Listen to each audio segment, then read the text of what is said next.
নমস্কার বন্ধুরা, নিয়ে চলে এলাম আরেকটি নতুন চাকরির বিজ্ঞপ্তি। দেখো, এখানে কিন্তু প্রত্যেকটি এলাকায় এই রিক্রুটমেন্টটা করা হয় এবং অনেক অনেক এলাকায় অলরেডি রিক্রুটমেন্ট হয়ে গেছে, চাকরিও হয়ে গেছে ইন্টারভিউর সাথে। এবার অনেকগুলো স্টেটের সাথে অনেকগুলো ডিস্ট্রিক্টেও বাকি রয়েছে, সেই সমস্ত ডিস্ট্রিক্টে রিক্রুটমেন্ট করা হচ্ছে। এবং এই চাকরি কিন্তু প্রত্যেক বছর প্রতিটি এলাকায়, পঞ্চায়েত হোক বা পৌরসভা এলাকায় হোক, সমস্ত এলাকায় রিক্রুটমেন্ট করা হয়। আজকে আরেক জায়গায় রিক্রুটমেন্ট করা হচ্ছে। অবশ্যই যদি ভালো লাগে পোস্টগুলো আবেদন করে দেবে, ঠিক আছে? সমস্ত কিছু না জানাবো ভিডিওর মাধ্যমে, ভিডিওটি অবশ্য দেখতে থাকো। এখানে কি কি কাজ রয়েছে তা নিয়ে আগে আলোচনা করব, যে এই চাকরিতে আগে কি কি কাজ থাকে, তারপরে শুরু করব যে কোন কোন পোস্টে কেমন রিক্রুটমেন্ট করা হচ্ছে। দেখো, এখানে কি কি কাজ করতে হয় হলেন গ্রামীণ স্বাস্থ্যকর্মী, যিনি সরকারি জাতীয় স্তর মিশন HMM এর অধীনে কাজ করেন। মূলত মহিলাদের নিয়ে গঠিত এই কর্মীরা সম্প্রদায়ের স্বাস্থ্যসেবা এবং সচেতনতা বৃদ্ধিতে গুরুত্বপূর্ণ ভূমিকা পালন করেন, ঠিক আছে?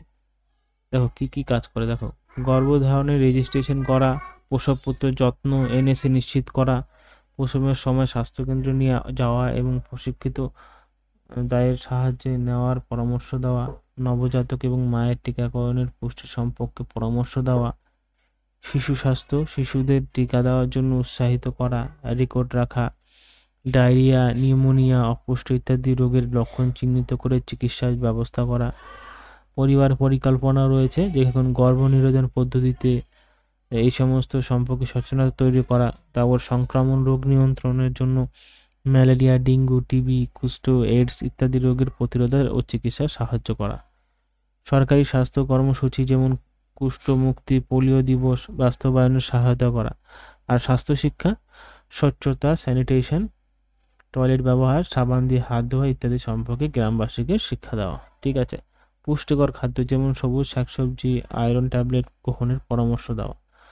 মহামারী ব্যবস্থাপনা, কোভিড-19, কলেরা এবং অন্যান্য মহামারীর সময়ে স্বাস্থ্যবিধি মেনে চলতে উৎসাহিত করেছে। তো এই রয়েছে কাজ, ঠিক আছে? মানে তোমরা বুঝতেই পেরেছো এই সমস্ত কোন পোস্টের জন্য কাজ হয়। এবার দেখো এই পোস্টের নিয়ে আলোচনা করব। প্রথমে তোমাদের একটি অ্যাপ্লিকেশন ফর্ম পূরণ করতে হবে। অ্যাপ্লিকেশন ফর্ম পূরণ করার জন্য তোমাদের প্রথমে তো একটি অ্যাপ্লিকেশন ফর্ম ডাউনলোড করতে হবে, বা নোটিশ থেকে পেয়ে যাবে, নোটিশটা ডাউনলোড করে নেবে, একটা প্রিন্ট আউট বার করে নেবে এই ফর্মটাকে, লাস্টের পেজটাকে প্রিন্ট আউট বার করার পরে এখানে দেখো সমস্ত কিছু লেখা রয়েছে এবং কোথায় রিক্রুটমেন্ট করা হচ্ছে এখানটাও বলা হয়েছে, যে মহকুমা শাসক, গঙ্গারামপুর মহকুমা, দক্ষিণ দিনাজপুরে রিক্রুটমেন্ট করা হচ্ছে। আবেদনকারীর নাম, পিতার নাম, মহিলা হলে স্বামীর নাম, অবশ্যই মহিলারা অ্যাপ্লিকেশন করতে পারবে, তাই স্বামীর নাম দিলেও হবে, মহিলার বাবার নাম দিলেও হবে। স্থায়ী ঠিকানা, বিয়ের পরে যেখানে বসবাস করছেন তার একটা স্থায়ী ঠিকানা দিতে হবে, এবং যারা বিয়ে করেনি তাদের এখানে রিক্রুটমেন্ট করা হবে না। যারা অবিবাহিত নয় তাদের এখানে রিক্রুটমেন্ট হবে না, যারা বিবাহিত, ডিভোর্সি, বিধবা, তারা এখানে অ্যাপ্লিকেশন করতে পারবে, ঠিক আছে? স্থায়ী ঠিকানাগুলো দিতে হবে পুরো স্পষ্টভাবে, সুন্দরভাবে, এবং মাধ্যমিক বা সমতুল্য পরীক্ষার বিশদ বিবরণ এখানে দিতে হবে। পরীক্ষার নাম, বোর্ডের নাম, অ্যাডমিট কার্ডের উল্লিখিত রোল নম্বর, পরীক্ষার বসার সাল, মোট নম্বর, প্রাপ্ত নম্বর, ঐচ্ছিক বিষয় ব্যতীত, তারপরে শতকরা। এবার এখানে দেখো বর্তমানে বৈবাহিক স্থিতি, বিবাহিত, এখানে টিক চিহ্ন দিতে হবে, বা বিবাহ বিচ্ছিন্ন হলে টিক চিহ্ন, বিধবা হলে এখানে টিক চিহ্ন। এবার দেখো আবেদনকারী যে শ্রেণীভুক্ত সেই বক্সে টিক দিন। তপশিল জাতি মানে ST, বা তপশিল উপজাতি মানে SC, অন্যান্য আর প্রার্থীর জন্য সেখানেও টিক দিতে হবে। জাতিগত শংসাপত্র, তপশিল জাতি বা উপজাতির ভুক্ত হলে এখানে দেখতে পাচ্ছ, গ্রেড 1 বা গ্রেড 2, স্বনির্ভর গোষ্ঠীর সদস্য হলে, বা আবেদন করে প্রশিক্ষণ প্রাপ্তদায়ী হলে, আবেদনের লিঙ্ক ওয়ার্কার হলে এখানে ইয়েস নো দিতে হবে, হ্যাঁ না, ঠিক আছে? দেখো বিধবা, বিবাহ বিচ্ছিন্নের ক্ষেত্রে স্বামীর বিবরণ প্রযোজ্য নয়, দিতে হবে না। ভোটার লিস্ট এখানে দিতে হবে, ঠিক আছে?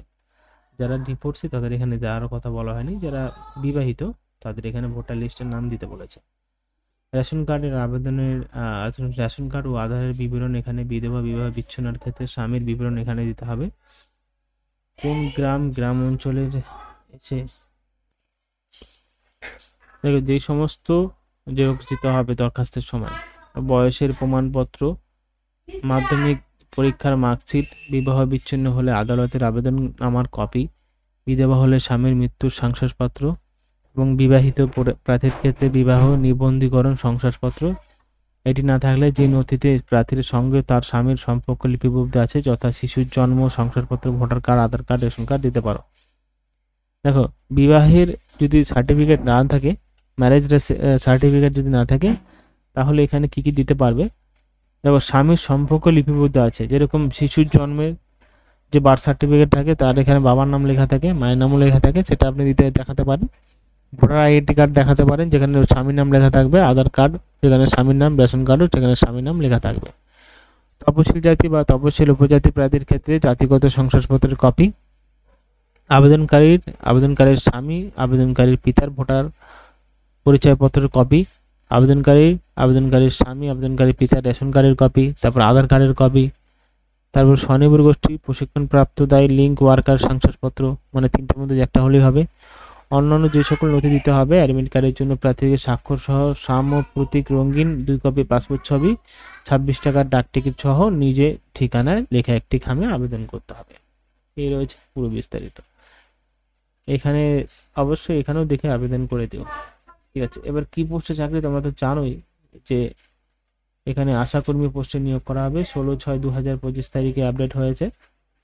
এখানে 30 থেকে 40 বছরের মধ্যে অ্যাপ্লিকেশন করতে পারবে এবং যেই সমস্ত ব্লকে এই রিক্রুটমেন্টটা করা হচ্ছে, সমস্ত ব্লকের নাম এখানে, কুটমন্ডি block, Hariram block, Bansihari block, এখানে সমস্ত ব্লকের নাম, গ্রাম পঞ্চায়েত সাব সেন্টারের নামও এখানে দেওয়া আছে অ্যাটাচ করে, ঠিক আছে। এখানে আরো বলা হয়েছে এলাকার বাসিন্দা হিসাবে voter ID card, ration card দুটো ছাড়া অন্য কোনো নথিপত্র এলাকার বাসিন্দা প্রমাণপত্র হিসাবে গ্রহণ হবে না। আইডেন্টি কার্ড এবং রেশন কার্ড ছাড়া কোনো কার্ড দিলে কিন্তু বুঝবে না যে আপনি ওই এলাকার বাসিন্দা। এই সমস্ত হলো প্রমাণপত্র কাগজ, ঠিক আছে। তো এই যে দেখতে পাচ্ছ নোটিশটা তোমরা টেলিগ্রাম চ্যানেলে পেয়ে যাবে। তোমরা যদি চাকরিটা না করতে চাও, তোমার মা বোনকে অবশ্যই শেয়ার করো ভিডিওটা এবং তাদেরকে অবশ্যই চেষ্টা করো, যদি গঙ্গারাম মহকুমা দক্ষিণ দিনাজপুর এলাকার বাসিন্দা হয়ে থাকো, তাদেরকে উৎসাহিত দিও এবং তাদেরকে অ্যাপ্লিকেশন করতে বলো। ধন্যবাদ।